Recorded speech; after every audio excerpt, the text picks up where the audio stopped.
This is hashtag Real Race Talk from Texas, the Revved Up Sports Show on RevvedUpSportsShow.com. Here's Bobby Chaffee and Rodney Rodriguez. Hello, friends. Welcome in. It is another Monday, and it is hashtag Real Race Talk. Back on Monday, back where we belong. We're doing it once again, and we are indeed. Thank you, ma'am. We are live from Texas. It's Showtime. Bobby Chaffee there. I believe on the right side as you're looking at it, and I'm Rodney Rodriguez over on the left side. The show presented, as always, by Audiovisual Consultations, on-demand shirts. A couple of great partners for all of us as we dive in on a March Madness week. We've had just a shit ton of racing that we just saw this past weekend. We got a lot more racing that's coming up this weekend. And, Bobby, here we are, my man. How you doing over there, buddy? In the green. Not going to get pinched today. Well, I mean, I got the green chones on too, but I mean, I'm not going to show them off.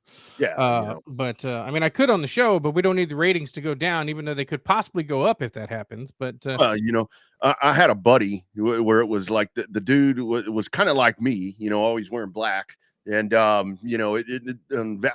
St. Patrick's, it's like, hey, man, you're not wearing green. People would say, well, he's like, I got some fucking green in my pocket. All right, man, come on. Calm down, man. No need. That ain't something I got today. Yeah. I ain't got the green in the pocket today. That's for sure. Yeah. Time to go crate racing. It definitely is time to go crate racing because our friends from the American Crate Late Model Series got a weekend coming up that we can talk about here in just a little bit here in the Texas area. It's always a good time to go crate racing. I'm a little partial to those crate engines. I think that's a really nice cost-saving alternative when used correctly. The appropriate word, but lots to break down, Bobby. We can talk about your weekend there at Texana, maybe fire off from there with that, get your thoughts, talk about the Rattler 250 coming up at about 7:35 Central, 8:35 Eastern, if you're checking in on the East Coast over there. Just a typical revved up sports show fashion, Bobby. We've got the winner of the Rattler 250, our man Michael Atwell, will join us. How about that? Imagine that. The show that started it all still gets the best guest all the time. And it's one of those things. I got to give a lot of love, and we'll talk about him a little bit later on. But I messaged my man Chris Davidson, who we have talked to so many different times. Great friend of the show. I mean, he's kinfolk to us. It's like this race ends, and I'm like, dude, you got to come on. I want to hear about you guys winning this race. He's like, with all due respect, you need to talk to Atwell. I'm like, all right, there you go. That's Senor Davidson right there. That is Chris Davidson. So, yeah, Michael Atwell. And then around 7:15, Chance Hull is going to join us, a big winner this weekend in a star-studded dwarf car race that we saw this past weekend out at Big O Speedway. And we'll get some other thoughts from him as well over on the dirt side. So, plenty to break down. Bobby, 21 car, the NASCAR. We never lead off with Cup. That is such a beautiful race car. And it's even prettier in Victory Lane. Damn, it's pretty in person. Oh, we got to check it out at Coda, and it looked great in person. But man, I'm telling you, when the Wood Brothers wins, and nobody cares, right? Even when Harrison Burton had that fluke win, but whatever, put the asterisk beside it or whatever you want to, he still was the 100th winner there in the Wood Brothers. But nobody seems to get mad when the Wood Brothers. It's like when Truex was kicking everybody's ass in 16, 17, and 18. And remember that time he waxed their ass at the Coke 600, really like 392 with 400 laps, and nobody cared because it was Truex. Yep. And so it's the same thing. If the Wood Brothers go out, and they've had speed throughout various parts of the season definitely at the restrictor plate tracks or the super duper speedways, as they like to call it now. since we don't run restrictor plates and it's the tapered spacers. But I mean, they've had a lot of speed almost everywhere they've gone. That Penske Alliance is actually showing up pretty positively, because I didn't realize that those cars were produced at Penske as much as they are. I Yeah. thought they did a lot of. I thought they were kind of like Stuart Haas used to be with the Hendrick stuff, where they would get the Hendrick chassis and the Hendrick engines, but they would hang their own bodies. But no, I think a lot of those times those 21 cars come out of Penske as a 14. So Yeah, absolutely. It really is cool to see that. And for Josh Berry, that's a guy where, with the move right there, I think a lot of folks. I remember when the move was made to bring him in, and it was one of those really jacked up scenarios, I think, for him, where he came in and he's supposed to, he's jumping in the Harvick car, and you're the guy following the guy. And again, you can say what you want to say about Kevin Harvick. He's won a championship, and now he's just doing amazing things in media. But when you're following that guy, and then the state that Stuart Haas was in at the time, it was a very unfortunate situation to where, that Josh Berry was just kind of doomed to fail, unfortunately, the way that's set up. But for him to break out, and that car has been good all year long. They just haven't had the finishes to stack it up. And I didn't think it would happen this soon. But that's a short track guy, man. And that's why I hope a lot of people are excited with that, because that's, again, like we said, that's one of our dudes. It's one of our dudes that won yesterday.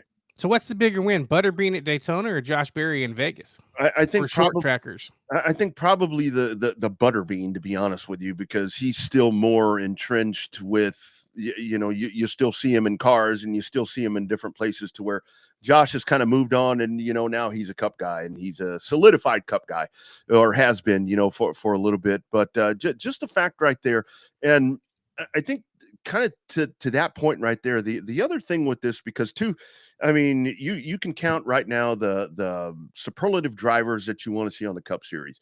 And I really saw this firsthand. And this is something we could talk to Chance Hull about.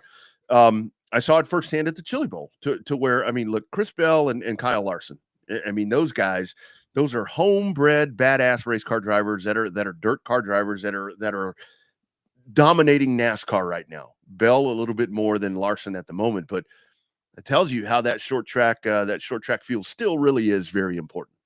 I think so. I asked Christopher Bell about it there at COTA after he won. I said, you've been able to do a lot of extracurricular races, sprint cars, Chili Bowls. When you win the Chili Bowl down there, you're running super late models for Donnie Wilson down at New Smyrna. I said, so does that help you now? He said, well, the dirt stuff helped me out real good. Because of the fact that the track was dirty and had a lot of, didn't have a lot of grip there at COTA.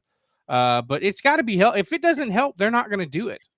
Other than just a little bit of fun. Larson does a lot of the sprint car stuff for fun. And speaking of sprint cars locally, World Outlaws coming to our friends at Cottonwood Speedway Friday and Saturday night. Yeah. To that point right there about the Cup guys doing sprint car stuff. Did you see Ty Gibbs at Vegas? Ty Gibbs, yeah, he tumbled like a pair of dice, didn't he, down that straightaway? That was, I thought about that because I as well. I talked to Bell because he won our race. He won the O'Reilly Race of Champions. So I got to talk with him really good amount of time after that. And he's like, man, to be able to get in the car and to be able to get in here and not be, it's one thing to be at the racetrack, but to be competing, he's like, it really kind of stimulates the senses and everything. He's like, the sim is one thing, but when you're actually behind the wheel, even though, a vast difference between a midget car and a Cup car. But yeah, I thought about that with Bell, with the whole thing being so thankful about Coach Gibbs letting him race with dirt. I'm like, after the Ty Gibbs thing, maybe keep Ty, maybe keep him out of it. Maybe he doesn't need to be doing that. Well, Larson's flipped a couple of times, but he just keeps on going. Basically, when Larson started doing it on a regular basis, you knew those other Cup guys with the dirt backgrounds and the super late model backgrounds, you knew they were going to beg, borrow, and plead their car owners to let them do that. Yeah. They let Larson run the Indianapolis 500. Mm-hmm. That's talk about a crossover. That's a hell of a lot different than a sprint car. So, And it really is where you look at that, and I do think, I know that we've talked about this in the past when those guys do that, and yeah, it's a gate attraction. It's a very good for short track racing. Obviously when you bring those dudes around, it's something to where it's gonna help sell tickets, and for short tracks that's great because we want front gate, we want people streaming, we want people watching stuff. But when you go back and you think about it, you look at Bobby Allison. Look at the Alabama gang. Look at Darrell Waltrip. Look at those guys, and you look at the roots and everything. And I think that Freddie Fryer conversation that we had, that we were so lucky to have with him before he passed on. By the way, congratulations, Jared Fryer, a big winner last week there at Southern National in the late model stock. So always good to see a Fryer 14 in victory lane. But it's like when you pull all this together and you think about that, these guys were racing short tracks all the time. So it's really cool to see these guys doing this again, because it kind of does root them back in just a little bit. And even like Chastain when he goes out and does short track racing, and Chase when he does it. I think it's super important that they do that to kind of tie all this stuff together. But a little scary right there for Ty Gibbs. And that dude was out of that car that fast, man. That was like, holy shit. Well, Chase Elliott sells more tickets. We saw that in person at the Derby in 2020. Yeah. He didn't make that place a sellout, but boy, when they found out that he was coming, there was a lot of last minute reserve tickets that were purchased. It is, and that's like at the Chili Bowl, for example. When Kyle Busch shows up, there were a lot of people that are excited now because Kyle Busch is popular now. And so there were so many people that I talked to where it's like, I'm really excited to see Kyle Busch here, and Gibbs was there too. Ty was there as well. It's like, I'm really excited to see Kyle Busch. And I'm like, he's probably not going to get into the race, right? And it's like, no, but the fact that he's here, was a big deal. So anyway, it's really cool to see that reciprocated back. What happens in Vegas stays in Vegas, including Kyle Busch's rear tire. Yeah, man. That's a tough break right there for him. And when we say that he's popular on my fantasy league, that was real tough to watch.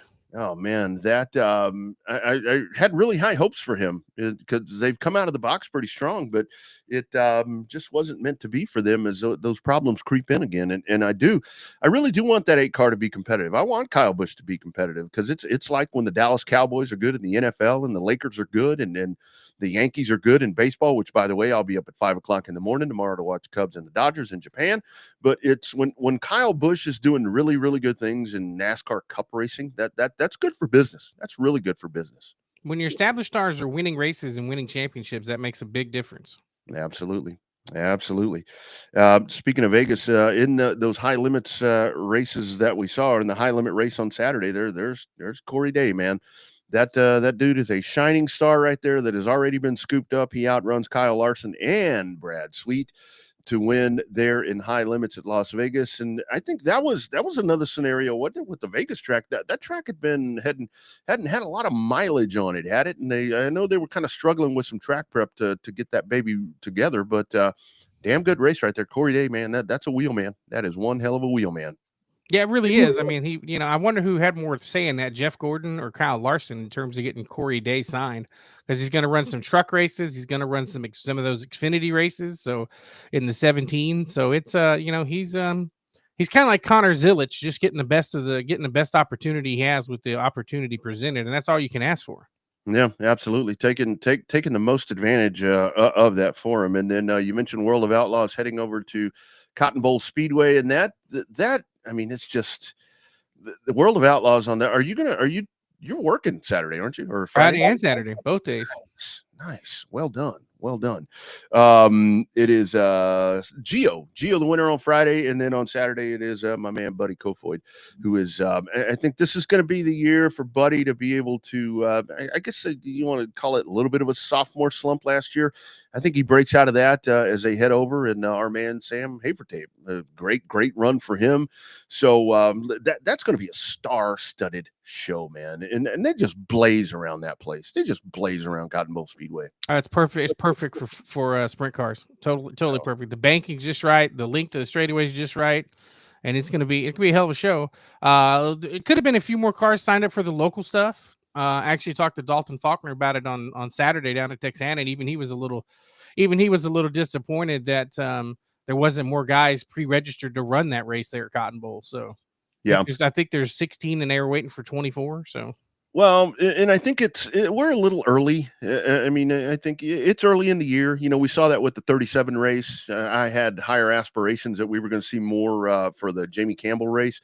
But again, it's early on, so maybe that's part of it. But I'll tell you fireballs. We had invited fireballs down in Texana, and there were 3, and 2 of them were Tony's running double up. Everybody always ready to race till it's time to go, right? Mm-hmm. Not the way that is. I'll tell you one division that never lacks, and it is the dwarf cars. Whether it's the Lone Star Series up north here in our region, or if it's the DCRST down south, and you've got a huge one coming up in a couple of weeks out at South Texas Race Ranch. You had a great contingent of cars out at Big O Speedway this past weekend, and here is the man that punched a ticket and headed over to Victory Lane once again. Always a perennial contender in these dwarf cars. It is our man Chance Hull. Chance, how you doing, brother? How's it going, guys? Pretty good. How are you? Doing well, man. Thank you for taking the time to dive on, man. Talk about the weekend, dude. Looked like a pretty good day at the office for you. Yeah, it was real good. We were trying some things at the end of last year and the beginning of this year, and just kind of we're fast, but not where we should have been. So we just kind of went back to the basics, and the car got a lot faster. So I guess we'll just stick to what we know. Yeah, no doubt.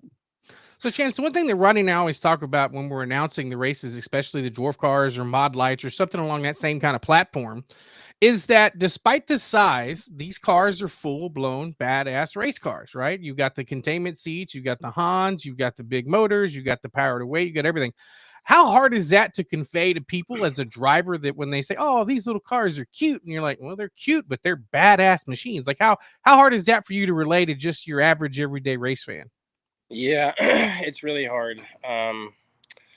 Unless you really see them in person and really see what how much work goes into them. And, like you said, they're full-blown race cars that have everything a big car has and more. I mean, I think people get stuck with the dwarf cars 10 years ago, and it's just not like that anymore.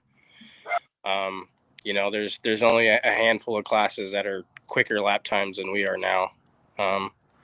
And we always have good car counts, and I think that's been a big dwarf car thing for a long time is, the racing wasn't that good back then and the cars weren't that great, but they always brought cars, they always showed up and, they paid their dues just like everybody else. Yeah. But I mean, I think with how the racing's been going here lately, I think we're getting a few more eyes, with, now 600 adding us to the TMS little track. That was a big deal for us. And then the Central States picking up, I feel like that's getting some more attention. So I feel like they need a lot more attention than what they're getting now. They definitely deserve a lot more. Yeah, absolutely.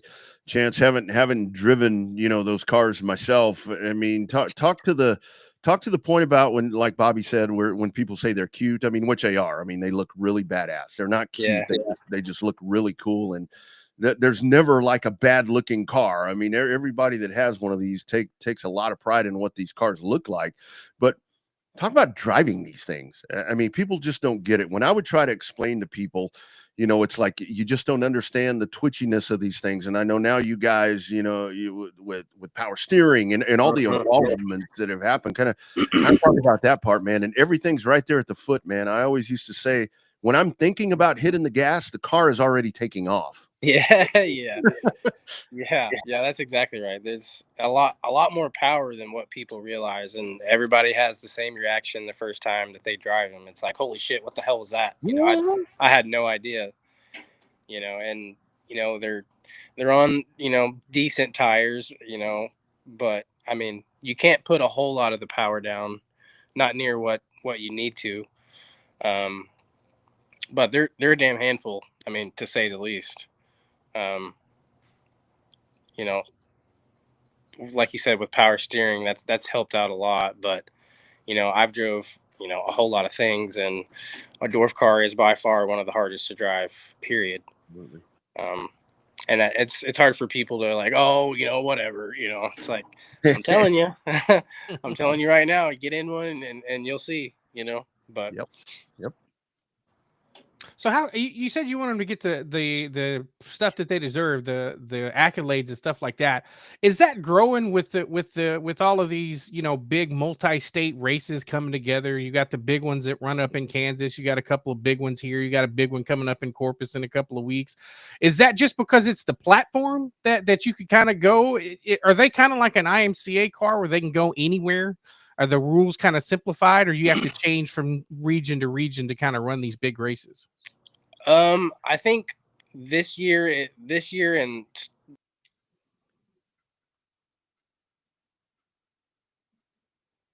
Nope. I think he may have froze up there just for a second. Let's make sure it's not me. Are you still there, Bobby? No, I'm still here. Okay. Yeah, maybe him. Oh man, that was a good one too. All right. So yeah, he's kind of going back and forth there a little bit. Let's jump him out here for just a second. Kind of keep him there in the waiting room and see if we get him back. So he kind of dropped there for a second. But that, like with the Central States, because that really is, because I remember right when I was kind of transitioning out of full-time racing, that was when Central States, that's where DCRST and them, they were the first thing that they did. They got themselves in line with the North Group, and that was pretty important, because with DCRST down here, I mean, we were very much our own, Bobby, better than anybody. Mm-hmm. I mean, it was very homegrown, its own kind of, little type of thing right there. So it was, I mean, Arden built everything. Arden built every part. I mean, it was one of those deals.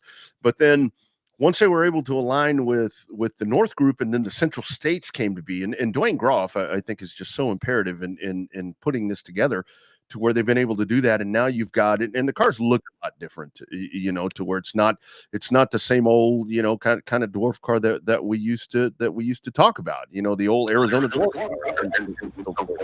But I think hands back. Maybe. yeah, sorry, I don't know what happened there. Let's see here. Oh, locked in. Getting a little bit back to him. There we go. I don't have that. Don't have the picture. Got the echo. Well, Yeah. Pull him out there just for a second, and see if we can make that work. The magic of live radio, like we're talking about. I know. Well, live radio, live video now, right? It's one live thing radio. if it does, it's live radio, live cast, right? That's the joy of it, right? Warts and all, you won't hear this edited out, and the other occurring videos and or the podcast. You'll get to hear this in its entirety, whether we get to run it or not. Yeah, no, that's the whole thing about it. But that was the thing when Central States came in, it really tied everything together, and it was where everybody did jump on board and figured out a way to make it work. And it with the car now, I mean, like we were saying, it is a very different car. And Chance, if you can actually hear me, maybe keep your video off. I'll pull you back in, and maybe we can just do audio, and hopefully we don't have the echo. So let's try it one more time. Hey, you hear me now? There we go. We still have a little bit of echo. Gosh.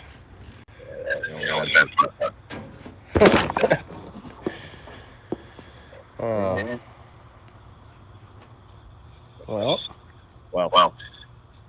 Okay. I'm going to take you back out. I'll send you a message here right. All right. So that all came together, and I think it worked out really well, to where you've got guys here that travel up there, and people coming down here. The Corpus race is going to be huge. I mean, this Corpus race is going to be huge. I talked to Dwayne about it this past week, and man, they're expecting so many cars. That's a good thing, That's a good thing to have. Yeah, no doubt about it. One more shot. Here we go. Chance, how you doing, buddy? Do not hear an echo. How you doing, man? I don't know why it's not working. There we go. That's all right. That is all right. We can try to sync up with him here in just a little bit. But yeah, and kind of to go over that top five, that was the other thing that I wanted to talk to him about. So he wins that race at Big O.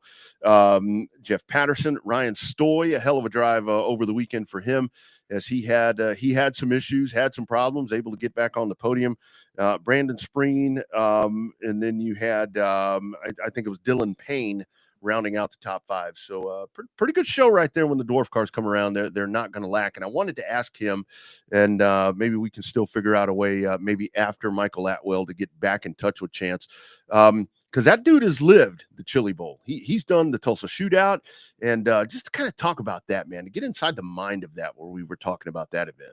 Yeah, definitely. When you have a chance to talk to somebody that's run the stress of the alphabet soup, and the stress of just being there at the Chili Bowl with all those cars, that's got to make it easier when you go to one of these bigger. And we could ask him later, what easier to run one of the bigger dwarf car shows, easier in those air quotes, just because of the fact that when you have 200 something people at the Chili Bowl versus 75 cars at a national dwarf car event, so it's got to be somewhat.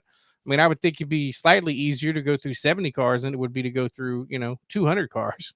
Oh man, and you would think the thing about that, with everything that they do right there, I mean, the stress right there, it was, I would still, I mean, even to the last time that I got behind the wheel, not that I've gotten behind the wheel for the last time, like I always put that disclaimer in there, there's like you still gets nerve-wracking, and that's like to go run a freaking heat race, you know what I mean, or to run a feature, or run a main event where it's like you're automatically in. I mean, imagine that, where you're like racing to race again, you know what I'm saying? Yeah. Every race is a last chance race kind of deal. Oh my goodness, that just has to be so crazy to think about that. So we'll try to get him back here in just a minute. But again, big race out there at Big O Speedway, and of course coming up at the South Texas Race Ranch in 2 weeks. It is in 2 weeks. It is the Central States Dwarf Car Nationals. That's going to be happening. So get yourself out there. That's going to be one hell of a show. And I think that's basically used to run a Cotton Bowl, right? What's that? The Central Station, that's when they used to run a combo. They moved it to Corpus this year, right? They moved it to Corpus. I think I did that race. I think I did that race last year, maybe the year before. I think I did a race over there, and it was just that entire pit area of the South Texas Race Ranch. You drive in there right off of the highway. That thing was totally full. So I would suspect that we see that once again. Because that's the only thing racing is the dwarf cars that night, right? Or do they have any of the sport classes? I think it's just dwarf cars. I think it is all dwarf cars that night, or that weekend, because it's a 2-day show, and they will need all of 2 days and 3 days. They will need all of that to get everybody qualified in there and get all of them run, because it's people from all over the country. I remember the one that I did, the Nationals. There was Oregon, California. We had a bunch of Texas guys. You had folks from way up in Midwest, northern, So it will definitely be a great show, and that's coming up in 2 weeks. And we'll try to sync up with Chance here in just a minute. Okay, well, that works. So speaking of stuff that's coming up, did you realize that I don't know if it's on your notes or not about the HMP stuff coming up? Did you get the notes on that today? I just know that there is a race this weekend. I've seen some schedule revisions and all that, but break it down for me, because I'm a little bit out of the loop at the moment.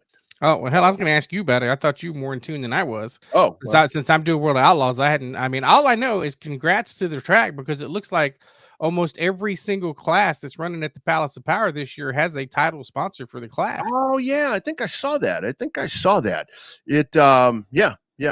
man, that's a great deal. And good work by those folks. I mean, it's what it's all about right there. That's definitely going to help keep it going. Now we just got to have the cars out there. That's the biggest thing. And there's that part. Yeah, there's that part, is getting the cars out there. The sponsorship is there. The trophies are there. The racetrack is there. Now we just need the racers to get there. Yeah, that's for sure. That is exactly for sure. This past weekend, and speaking of Texas, I mean, we're talking about pavement racing in Texas, and of course, one of our pavement racing families here, long time, the Texas legend, Greg Davidson, his son, Chris Davidson. We all know our man, old Christopher, one of our favorite dudes that we were talking about right here. These guys, They head off to the 49th annual Hardee's Rattler 250 this past weekend at South Alabama Speedway, and a great job by the folks there at South Alabama to make this happen with the rainstorms and so forth that were coming along. And when it's all said and done, fast time winner of the 49th annual Hardee's Rattler 250, driving that Davidson number 14A. We welcome to the show, fresh off of that win, fresh off of that rattlesnake. It is our man, Michael Atwell. Champ, how you doing, buddy? Good. How you guys doing? Doing well, Michael. Doing well. So, in knowing the Davidsons as Bobby and I know them, how was the celebration after that big win? It was by the end of the night, it got a little dark. But it's always a good time drinking with those guys and celebrating a big win like that. We needed to get the monkey off our back. And this weekend couldn't have gone any better. Like you said, put it on the pole and lead almost every lap, and it was really cool seeing the smile on Chris's face and Mike's face, and we celebrated for sure afterwards. No doubt. So, Michael, you talk about the monkey off your back. The rattlesnake probably had a tendency to scare that thing off. So we ask everybody that wins a Rattler, how were the nerves doing when you had that thing kind of buzzing right by your head, right by your ear when they go to take them victory lane photos and that rattlesnake's wrapped around you? I wasn't really too worried about it. The adrenaline was pumping. Obviously, we won the race, so I was excited to get it around my neck. And the guy standing behind me, and he's like, "Make sure you don't make any sudden movements." I'm like, "Okay." And as he's saying that, I get a cramp in my hamstring. I'm like, "Oh God, please, can we hurry this up?" Oh my God. Yeah. The year I was down there at, well, they were like, "Okay, come down." I was doing play-by-play for the race. They're like, we want to do a picture of you with the snake. I'm like, no, I'm not going to do that. I mean, if I was driving, maybe, but just being here a motor mouth, I'm not going to go do that. I want to ask you about so just the whole. Let's talk about the weekend, because obviously it got kind of shifted around with everything that happened. I think Ricky and the crew did just a tremendous job. They had a backup plan. Ryan McCullough was on with us last week and talked about here's what's probably going to happen. Kind of talk about how all the wheels in motion happened with that to where you got moved to the traditional Sunday race day and so forth. Yeah, it's funny. Obviously, they moved it up to Saturday there to try and stay away from inclement weather like we normally have every year for that race. Normally, rains on Sunday, and Saturday is perfect. So try and do the right thing, move it up to Saturday, and Saturday is the terrible day, and Sunday is perfect. But a UARA team and Ricky Brooks, I mean, they do a really, really good job of keeping everything organized. They made a call pretty early in the day on Saturday, just to let everybody know that we were going to qualify and then we were going to run the race Sunday. And we had come up and tested previous to last weekend just to work on a few things and that kind of stuff. So when we went and tested, the track was really green. There was no rubber down on it. So showing back up, obviously they had laid a lot of rubber down Wednesday, and the car was still good. But I was happy that we got to race Sunday after it rained a lot, because I knew the beginning of that race there, the track was going to be pretty green, and we were going to have a good car. So, I mean, hats off to those guys for making it look effortless and, trying to plan and get something like that done in such a crammed time space and keep everybody happy. But they did one hell of a job. Yeah, absolutely. So, Michael, one of the things that we talk about on this show and other shows, we've had Ricky on and some of the other guys, is that it seems like the pomp and circumstance is not as much there as within other series and spaces. And it's like a lot of guys are drawn to the simplicity of these smaller shows where you don't have to spend, 3 or 4 sets of tires trying to do practice after practice after practice. You show up generally on a Friday practice, you qualify in on a Saturday afternoon, and you race a decent race on Saturday night. So from the competitive standpoint, from you, do you prefer the shorter, more compact weekends, or do you like having like a derby style, where you just practice, and then you get to fine tune the car? Which one do you prefer?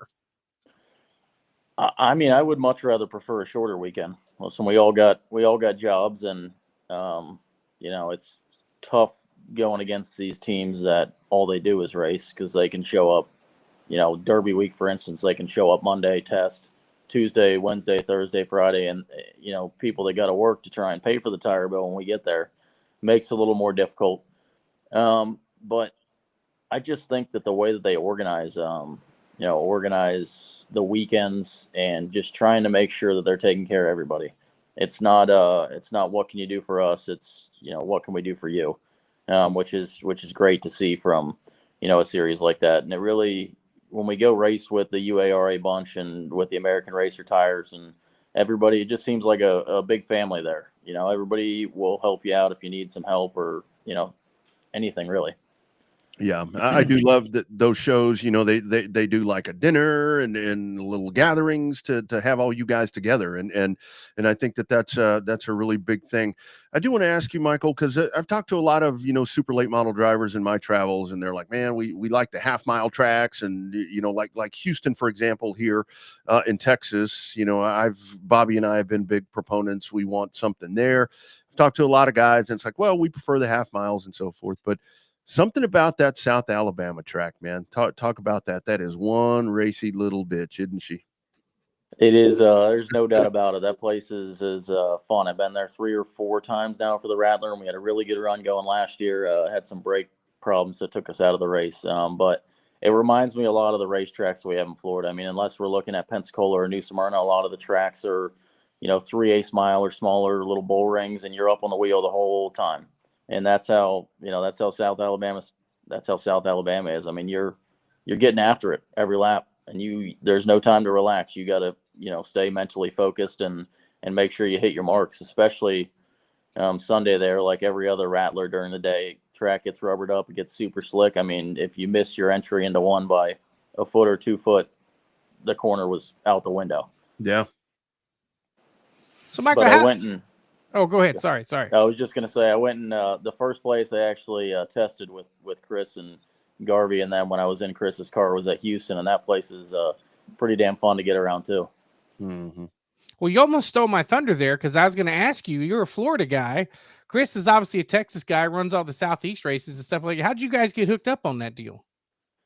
Yeah, it really started with Garvey. When probably 4 years ago, we got hooked up with Garvey on my car, just working together, and then we started to go to races at Pensacola, Mobile, those places, and Chris was coming too, obviously working with Garvey, so we were pitted next to each other, and then I asked Chris one day if I could come out with them to Irwindale and Kern County and that kind of stuff, just to help out, learn as much as I could, and obviously you guys know Chris, great guy, and he was he's like, yeah, if you want to come, let's go. So went out there and worked with them and just tried to learn as much as I could. And I guess he decided that he should give me a shot, and, happy that he did. Last year was the first year with him, and we had a lot of really good races, a lot of good runs, Berlin, Wenatchee, Bradenton, and just had terrible luck leading and breaking or, something stupid happening. So it's really nice first race of the year to get,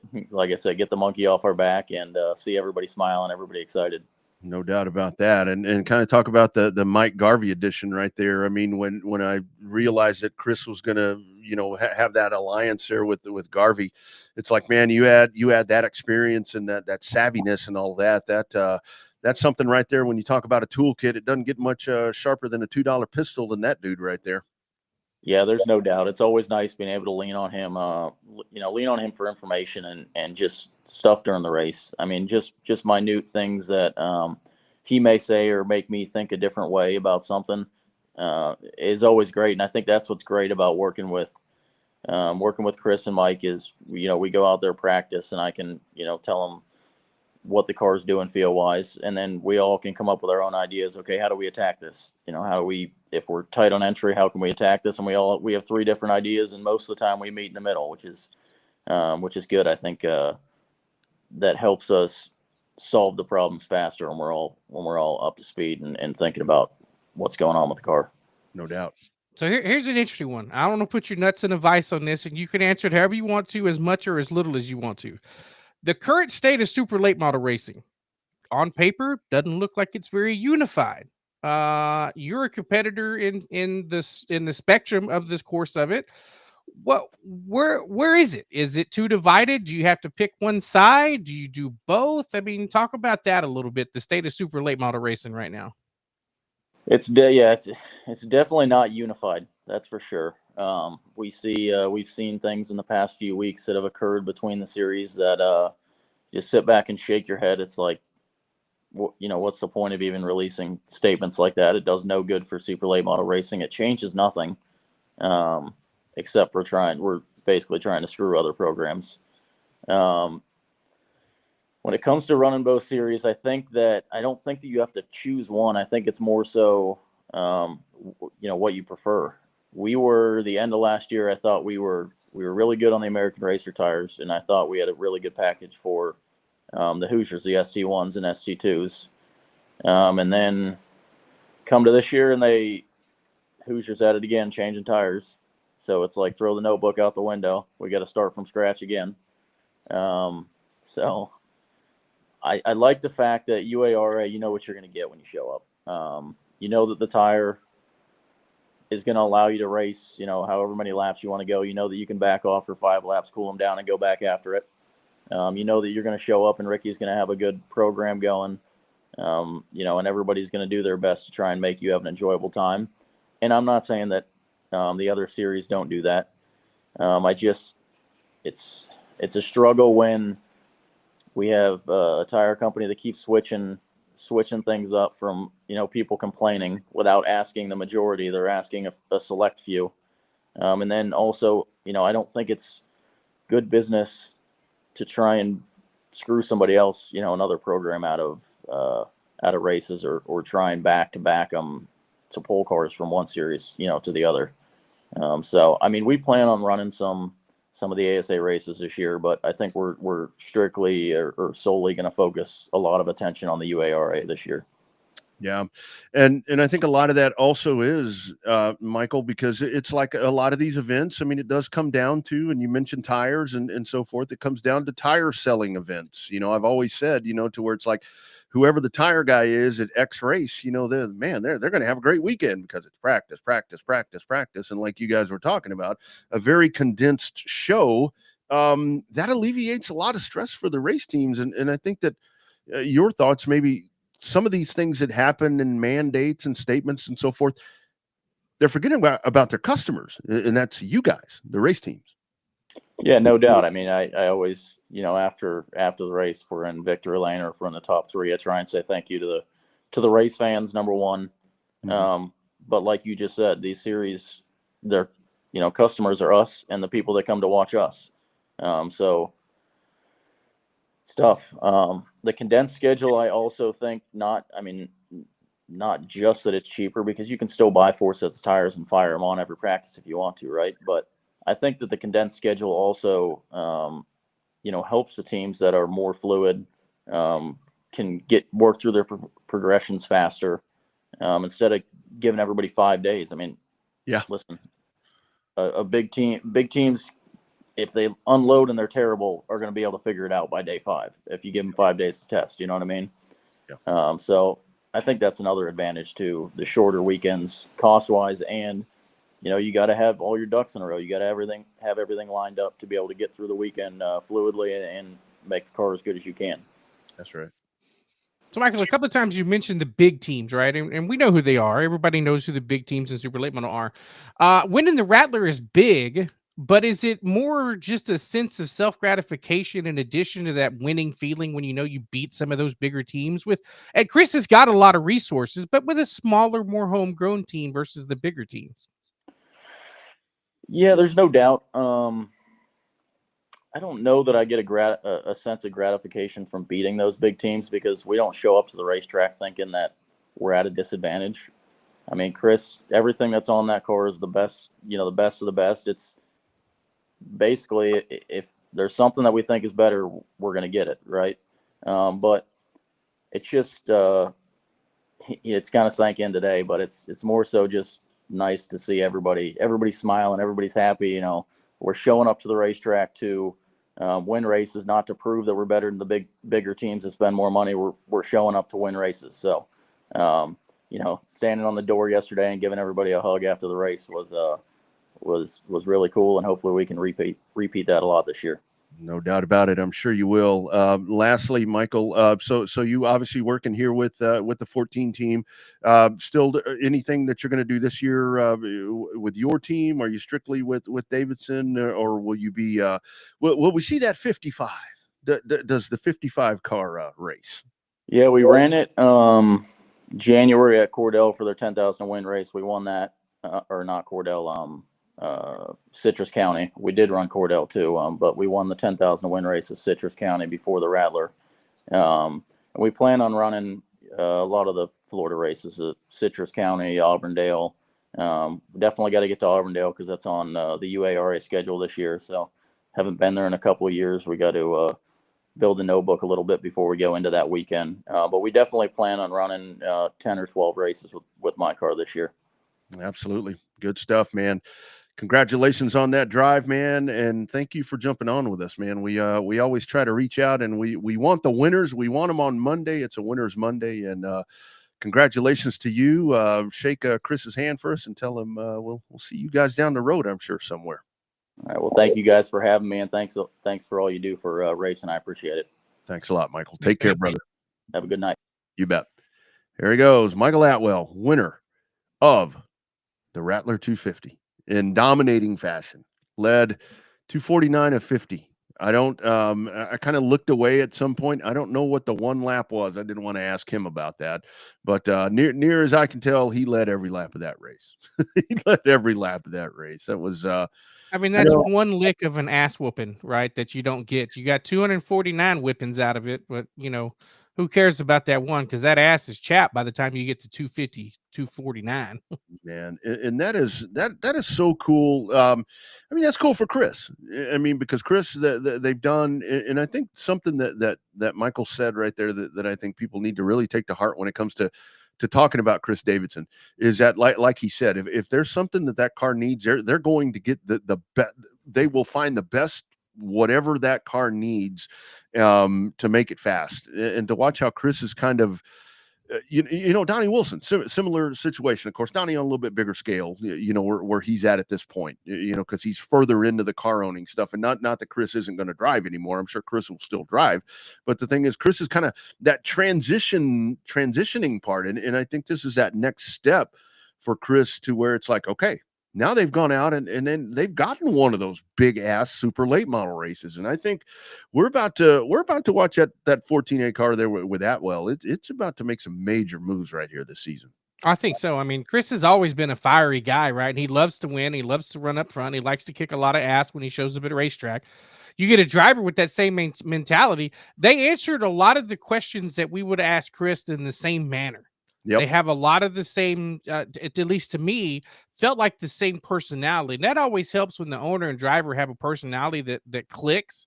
So you're right. I think that they've opened up a door for an opportunity to get to at least set the part of the world on fire down here. Mm-hmm. I don't think it's going to be considered. I mean, is it an upset when you lead 249 of 50? I guess it depends on which side you're on. I don't think they think it's an upset. I think that maybe, would Ricky want, 4 or 5 different leaders? Of course he does. But in the actuality, is it just as good when one guy smokes their ass? That's great too. Mm-hmm. You get just as much pub that way too with one guy smoking him. Yeah. But I think that Chris is definitely, all this is going to do is make Chris want more. And that's not a bad thing. Yeah. Yeah, that's a thing, and it's a good payday for him, and it's just, and we can talk about this here because I'm gonna try to go to the phone line. We're gonna try to do the old school landline thing here if I can make it work. So I'm kind of watching the dialer here as it's going off to see if we can finish that conversation here with Chance Hull. Let's give it a shot. Chance, you there, my man? Yes, sir. All right. So we'll get back to the late model conversation. So Bobby, you remember what you asked him? It was a good question. I just can't remember what it was. I don't remember. Chance, you remember? I had to think about it. I think it was about the how hard they are to drive. Oh, no. I think we talked about that. I do want to ask you this. Because we talked about this after when we lost you. So we were talking earlier about Chili Bowl and Tulsa Shootout and all that. you've done that. Talk about how do you approach that race? Because we were talking about, drivers going out for a heat race or a B main or a feature. You get a little twitchy, you get a little edgy, and whatever you want to say. How do you navigate through all of that, man? Where it's like you've got to advance. Walk us through your travels with those two events. Man, I feel like the shootout and the Chili Bowl are two totally different atmospheres. For whatever reason, I feel like the shootout is a lot more, I guess, chill. I mean, you're racing every day, and there's a lot of racing if you're racing multiple classes. But just the hype around the Chili Bowl and the amount of people there just walking around, and you just it's such a big event, and there's so many eyes watching you. To me, I was so much more calm at the shootout than I was the Chili Bowl. Yeah. Chili Bowl, I get nervous before hot laps. That's just me and who I am. I always get nervous before I race, but yeah, that's the world's worst place for sure. Yeah, no shit on that. No, I think the question was going to be something to the extent of being able to drive everywhere, with the cars kind of being the same. Oh yeah, the kind of the same setup now, where you can run pretty much north, south, east, and west with one of these new body style modern day dwarf cars. Yeah, we've all been trying to work together in Texas and with the other states, because we all really want to grow dwarf cars, and the best way is for, like you said, people to be able to go anywhere and run, and not have to worry about changing much or feeling like they're going to be outperformed by the car, and not being left up to the driver. But no, I feel like it's a really good thing for all of us. We're all pretty much close to the same, and especially with the Central States Dwarf Car Association getting going and having the car counts they do, and with the first one being in in 2 weeks and in South Texas, and I hear that there's a lot of good guys coming, Cali guys, Arizona guys, Colorado guys, and then all your normal Texas guys. We had 36 cars at Big O last weekend with just the Texas guys. So I really hope they all do come, because I feel like with all the the badasses per se, they all show up to one place. I feel like we could put on a hell of a show. No doubt. Chance, isn't the thing with dwarf cars, it really is as competitive as everything has gotten. I mean, racing, it's always been short track racing. The racer's going to help each other out. I mean, it's one of those things. But dwarf cars, even to how it is magnified and brought itself to a different world right now, there's still that cooperation with you guys. When you go to a racetrack, it doesn't matter if it's a national event or a weekly race like this past week, or one of the series races. Everybody is right there and literally willing to do anything to help the other dude out or lady. And I think that's one of the coolest things about these series. Oh, absolutely. We're all like, it's always a good time, whether you suck, or shit happens, and car breaks, whatever happens, you typically always have a good time with dwarf car guys. Yeah. And that's, with how expensive everything is, it all boils down to, is it really worth it? And I feel like with the dwarf car guys, it is, because, you never have a bad time for the most part. And right. Like you said, you go to these other series, sprint car guys, micro guys, midgets, they don't sit there and talk to each other during the races or bullshit. I mean, they do a little bit, but, for the most part, it's every man for himself. Right. And, I get that to a certain degree, but, for little money as we're making nowadays, you got to be having a hell of a lot of fun, That Chance, that's gonna be my next question. You kind of alluded to it just there, but in terms, we talk about it all the time, whether you're running an entry-level bomber or you're running a super late model or a dwarf car, it doesn't matter what kind of car it is. The competition is number one, right? You're there to be competitive and win races and win trophies. That's the underlying factor. But that camaraderie that you get, that you build, right? That you either get with that you just have a good time with your buddies and you drink ice cold beer when you're done racing, whether you finish first or last, or you hang out with your family after a race, or getting, traveling to a race together, or meeting fans for the first time that love you and want your autograph. Is it the camaraderie thing that's more important, or are you more the competition guy? Man, that's you can pretty be both. Yeah, I'm a little bit of both. I mean, I think when it boils down to it, I'm there for business at the same time. When I show up, I put so much time and money, of my own money, and sponsors' money into my car, and I take time away from events that I can't go to, or time with my girlfriend, which helps. She's with me 90% of the time anyway, but. Right. Just time away from family, spending working on the race car, trying to get better. I feel like I owe it to them and myself to be as competitive as possible. But, I feel like I look forward to the after parties just as much as winning a race. Because, I mean, hell, like with the Pattersons, they'll be the first ones to drink a beer with you, whether they blow a motor up or win or do whatever. It's just, it's fun to show up to the racetrack and know no matter what, you're going to have a good time. Yeah. I mean, that's a good feeling. Yeah, no doubt about it. It's like no matter what happens, everything just kind of eases itself out once it's all said and done. So for you this year, obviously with the dwarfs there, kind of talk about what all you have cooking. I mean, will there be more midget races? What all's in store for you in 2025? I know we're early on. It seems like we've been going all year, which I guess we have. That shit never stops. But right. What all are you doing this year, man? We're gonna be with the dwarf car a little bit. I got with the C&P chassis guys. I'm gonna be running their micro as much as I can, especially the big shows. And I think that's gonna be a thing for here to come, as long as everything works out good. They're great guys. We should be running the sprint car a little bit too this year with Lawrence Towing in St. Lawrence and B&W Wrecker Service. We've been ready to go. It's just really on all of our work schedules and everything lines up. If we can go load up and go. Hopefully the midget time this year, it just really kind of, like you said, we're all working people and we all got to make our money to be able to go to the racetrack, and sometimes, work's got to come first. Yeah. Oh yeah. Oh, does it? But yeah, yeah, it's weird how that happens. Yeah, right. Yeah. Doesn't that suck? It's like right.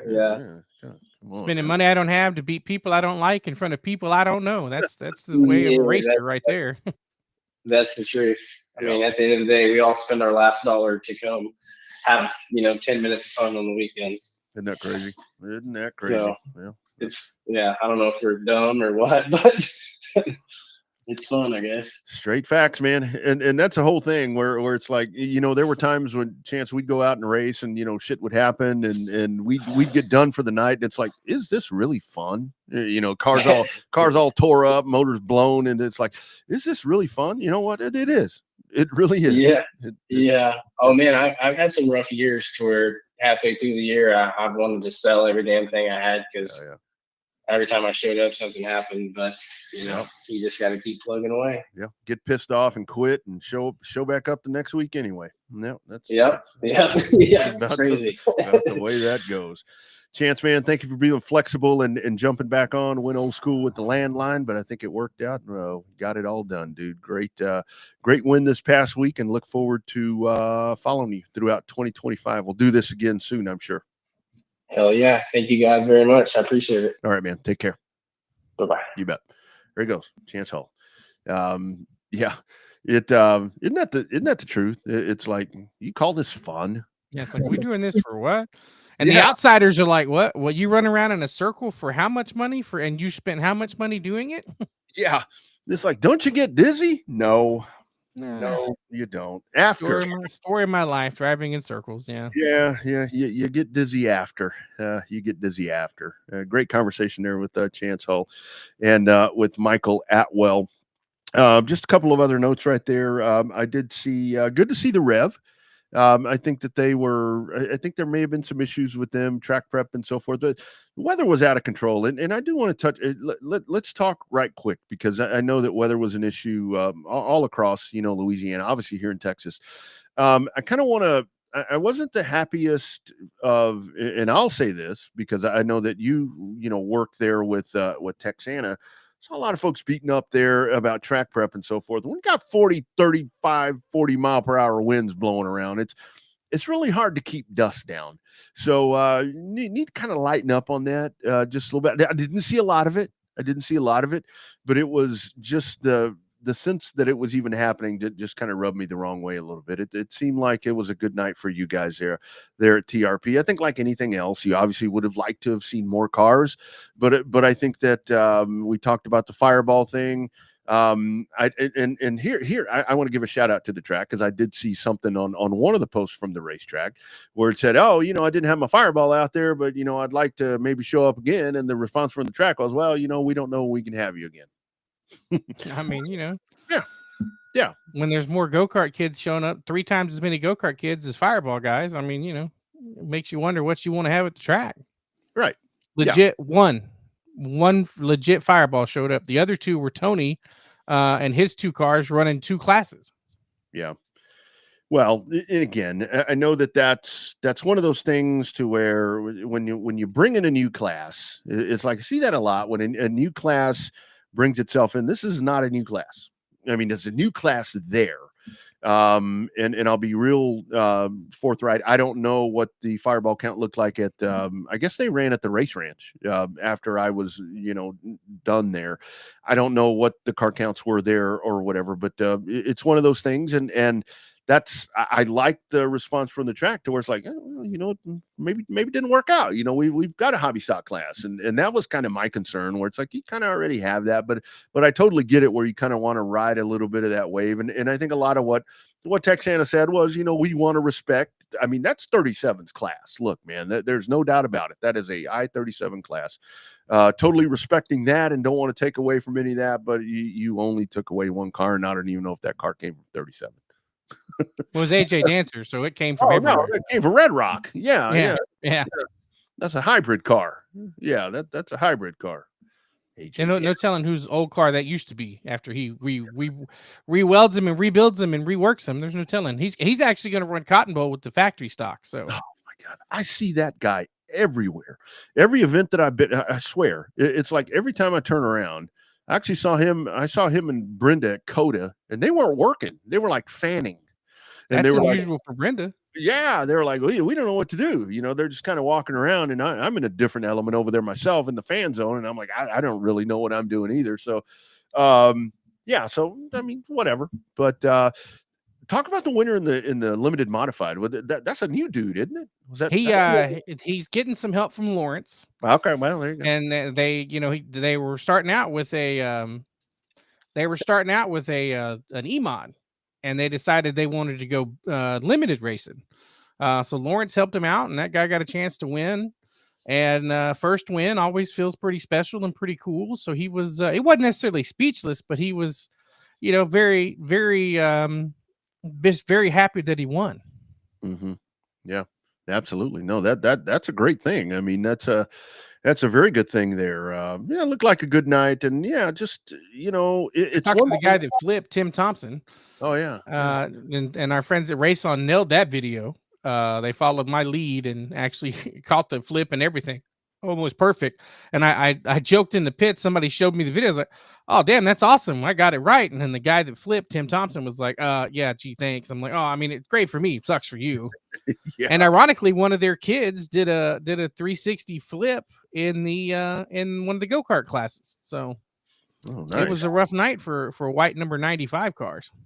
Man, I hope they hit church on Sunday after that. I mean, that's a hell of a Saturday night right there. That's a Saturday night special for them.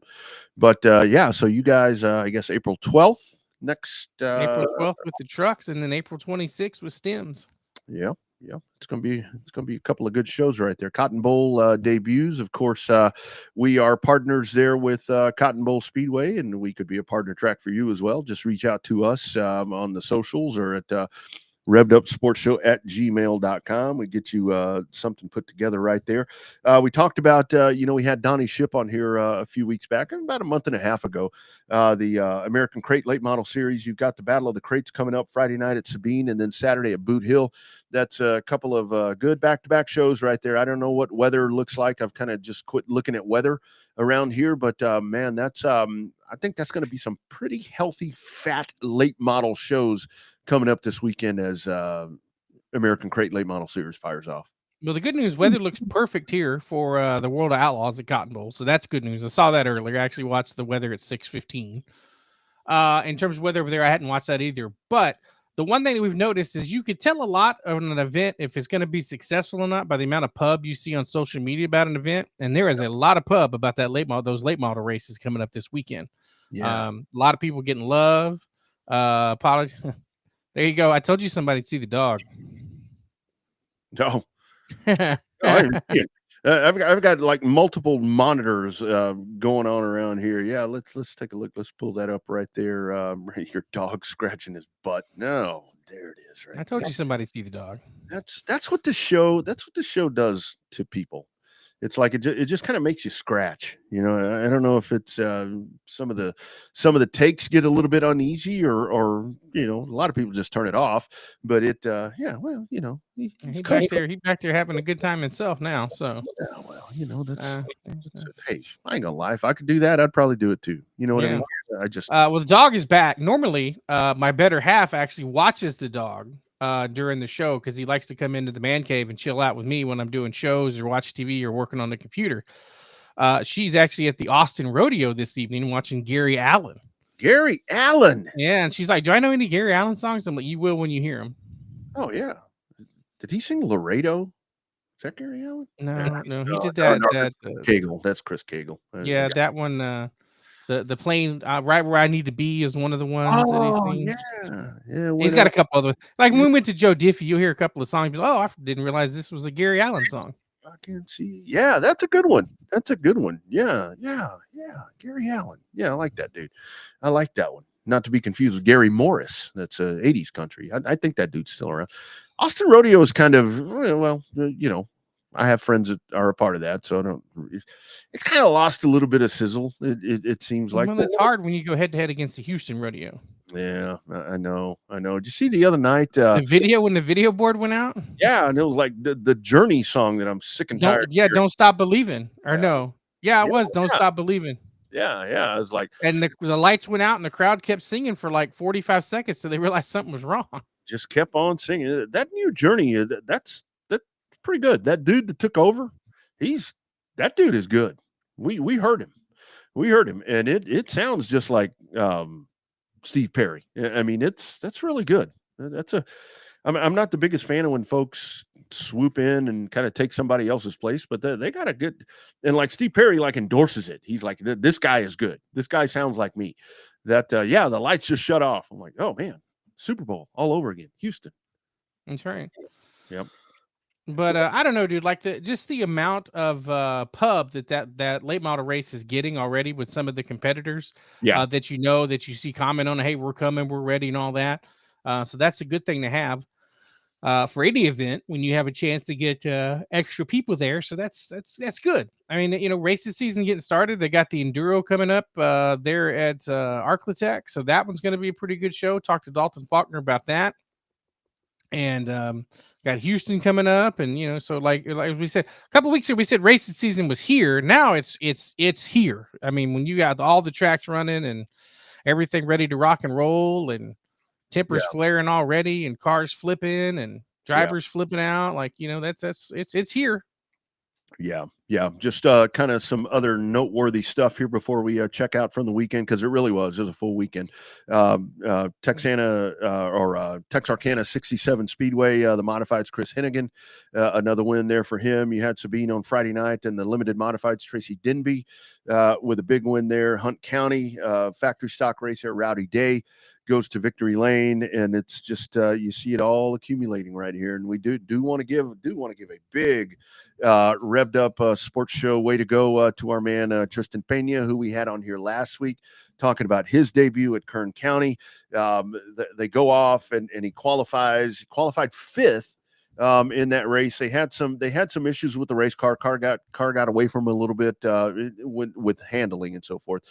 They had a couple of mechanical gremlins. Still managed to get him a top 10 out of that. Very clean Whataburger race car. So nice drive for that young dude right there. That's a pretty good little shining star right there that we got here in Texas. And for him to get that and didn't get his shit tore up is the most important thing for that young dude. Yep, put it on the trailer and put it on the trailer. Take it out of the trailer with 4 wheels. Put it back on the trailer with 4 wheels. Hopefully, with all the body panels attached. Yeah, absolutely, looking all good there with that Whataburger orange. Easter Bunny 150 over at Hickory. It's Spencer Davis in the Pro Late Models. Last lap, last corner pass right there on Joey Dwyron. Maybe put the little chrome horn to him just a little bit right there. And Spencer Davis wins the 150 lap Easter Bunny 150. And the day before there at Hickory, those two guys again going one-on-one, the 150 lap St. Patrick's Day 150, lap 32. It is Dwyron making the pass on Davis. I don't think that they got together and got to know each other like they did on Saturday, but it is Dwyron winning on Saturday in the super late model. So action-packed weekend, and like we said, Jared Fryer wins, I think, on Wednesday night at Southern National. Talked about Michael Atwell, and of course Houston is coming up this weekend, and like Bobby said, very healthy sponsorships right there. Let's see what we get in car count. Hoping to see, and I'm gonna sit here and say hoping to see the pits full, because I'm a realist. The pits are not going to be full, but I'm hoping to see a lot of cars and trucks in the pits. But we know that the smaller stature cars will be there in force. Along with the addition, there'll probably be a handful of Bandoleros making their debut there. So Legends cars will be there. Legacy cars will be there. Now it's going to be up to the more full-size vehicles to be there. So I'm interested to see the Eco Stocks running on a racing tire now. That's something that they probably should have done 3 or 4 seasons ago. But I mean, I understand, you got to do your research before you do a knee-jerk reaction. But I mean, some of those guys were putting on brand new right front tires on every week, and it was a $300 tire. Yeah. No doubt about it. Pensacola Sunshine State 200. We just talked there with Michael Atwell, but it goes without saying we do need to talk about that. I think I saw 28 entries on the list there for Pensacola. I think that's an ARCA event as well. So ASA Stars, and again with the I think ARCA's on Saturday, and then the ASA race is on Sunday. Yeah, I think you're right. With kind of that wedge that is right there in between them, and that's really what it is. I mean, it really is a wedge, because it's like, when you start, I mean, I totally get, I do get, what the incentives and so forth to race a particular series right there. But I think and I thought it was interesting the other day, because you had the high limits with their franchises, the franchise thing that came out, and the money that's going to be available right there. But I don't know if it's actually the intent of high limit or what they're doing, but we're kind of seeing in sprint car racing not quite the split that you see in asphalt late model racing, but you're just getting there.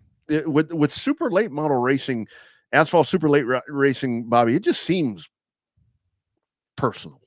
I mean, there's no. It is. Oh yeah, no, it is. Yeah, it is. We all know it is, and it's very evident as this stuff starts to happen. But with the sprint cars there, it's like, high limit had a great show, and I think you're going to have a great show at Cotton Bowl this weekend, and coming off of the Kennedale this past weekend, but it's they're kind of heading down that same path, man. And that's why, for all the folks that want a rival league to NASCAR, I'm like, do you really?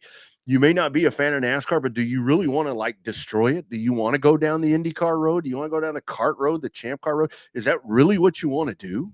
I mean, I don't think so. I feel like their promoters are working together better than they ever have in the Cup side or the NASCAR side anyway.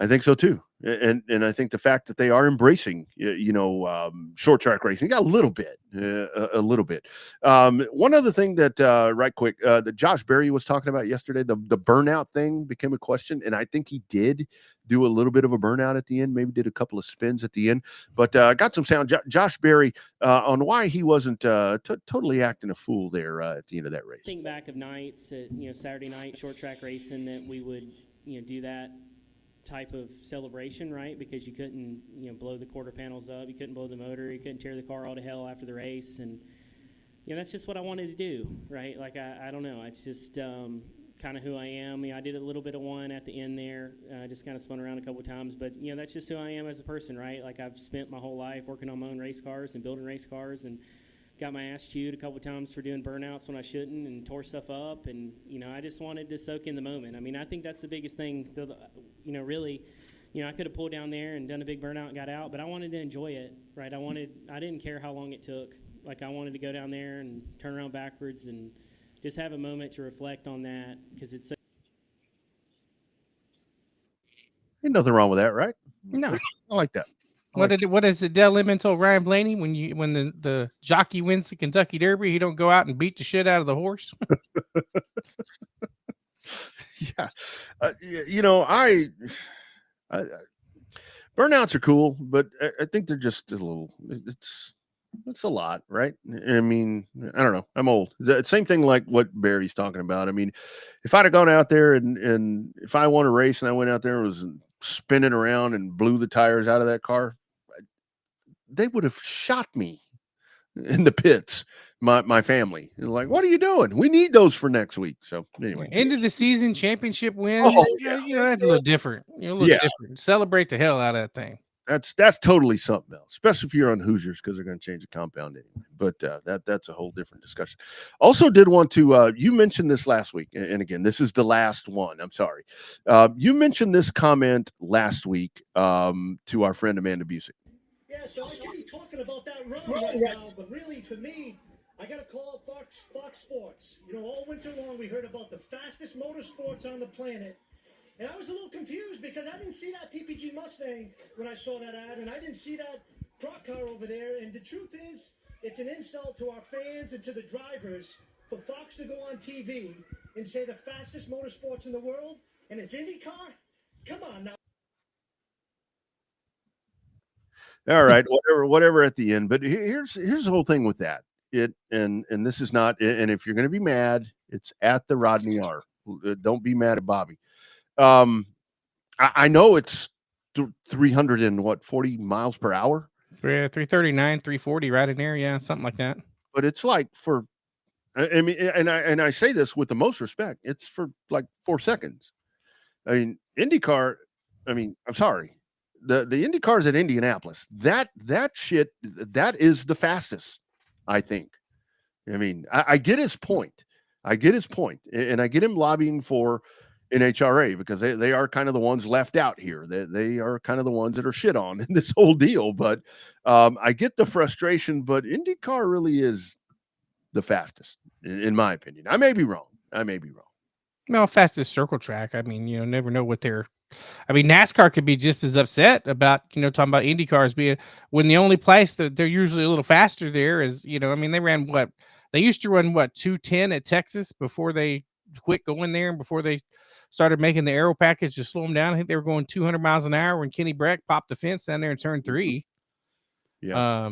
But I mean, the races at TMS were great. They were faster than the Cup cars. And so I think, Indy is just, what is it? 222, 225 for qualifying now, maybe 227 max, because you're never going to get back to the 235 that Ari Leyendijk had 15, 20 years ago. So, yeah. And I do think, I mean, I totally, with Tasca, there, I mean, he's lobbying for his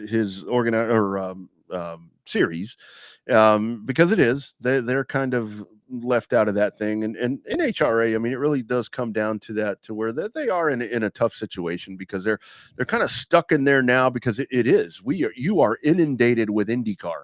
It's like, and I'm glad. I mean, I'm glad, because that series needs to inundate something.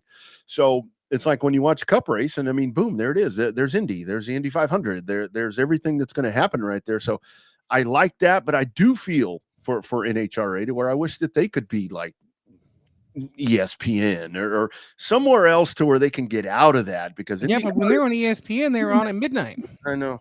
They have a better TV package with Fox and the Fox Sports properties, but I mean, it's kind of like, I get he was upset, but don't bite the hand that feeds you. Yeah, it's like if you're sitting in the boardroom over there at Fox Sports, and you're like, okay, well, that's a ringing endorsement.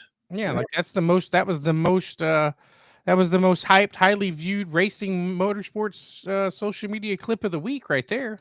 I know, and not for the best reason. Not for the best reason. So, and Mandy, the champ, Amanda just sat right in there as professional, as normal.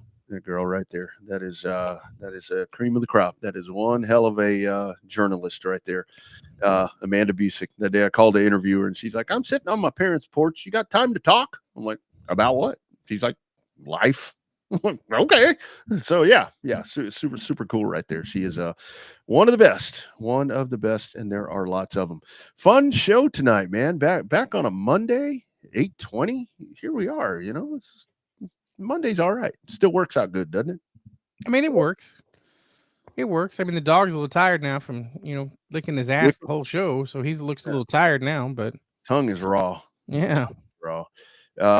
Like we said, basketball. I mean, I know probably most people checking in here don't give a damn, but I love March Madness, especially this first week. So, and getting to cover that for some other stuff. Looking forward to all of that, with plans getting fired off, and then with all the local racing that's coming up, and then NASCAR. Where do we go this week? Homestead. Miami. Homestead. All right. Yeah.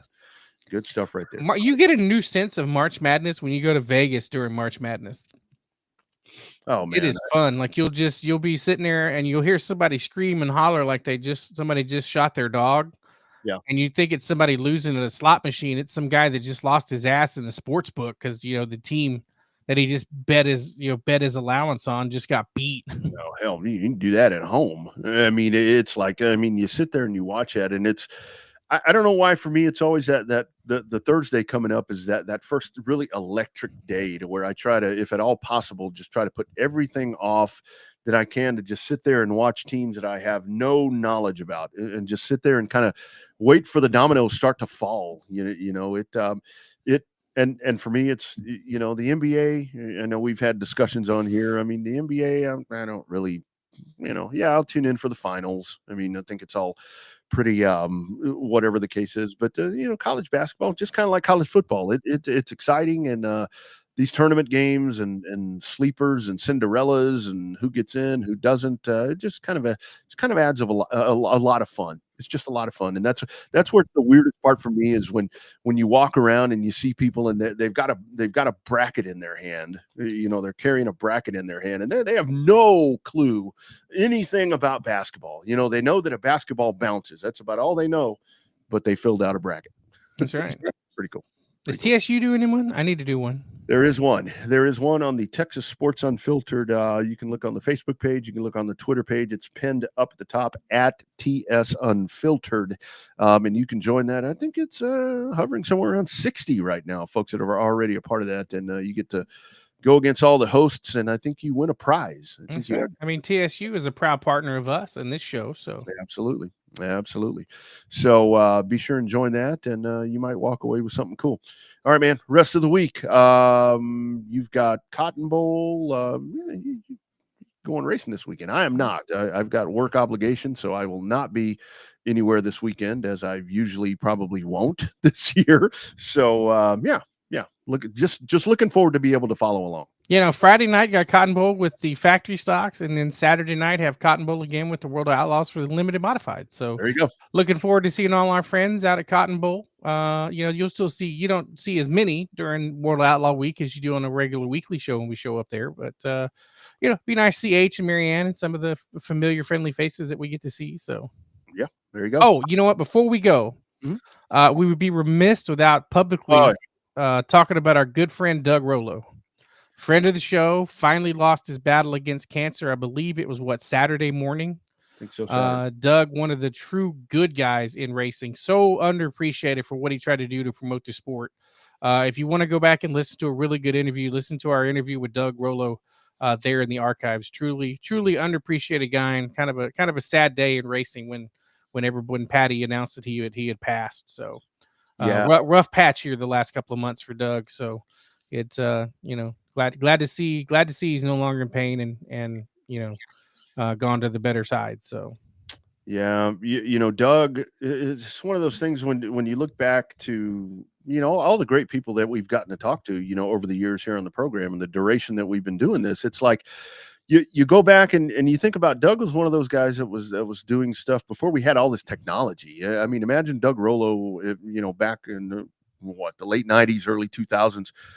If he'd have been able to live stream and had all the different resources and phones that can capture high quality video and all the different things, I mean those dudes would have been off the hook, and the fact that they did, I mean, like Doug, just all the way to the end, just kept wanting to be a part of racing. And when he came on with us, I mean, just great conversations and listening to we'll dig that one up and get it forwarded back out.